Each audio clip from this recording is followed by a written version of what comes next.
Hospital ready பண்ணுங்க.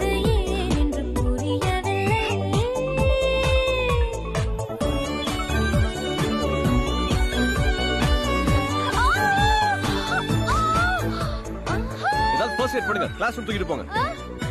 அடுத்த பையன் ரெடியா? ஐயோ ப்ளீஸ் நான் அவனிடவா. காலை எழுந்தவுடன் என் கனவுகள் முடிவதில்லை. மறைந்தாலும் பள்ளிக்கூடம் மறப்பதில்லை. தோழி துணையை விரும்பவில்லை.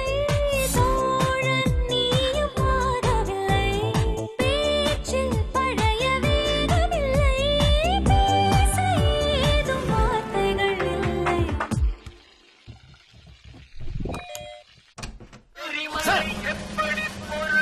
ஏய், எப்படி இருக்கீங்க? நல்லா இருக்கோம் சார். எனக்கு எதுக்கு சல்யூட்? என்னைக்கு இருந்தாலும் எங்களோட மேலதிகாரி சார் நீங்க. அட வாங்க. Yes sir. ஆமா, நீங்க எப்படிங்க? சார் மெட்ரோ சிட்டில அட்ராசிட்டி பண்ணிக்கிட்டு இருந்த மென்டல் ரவி நான்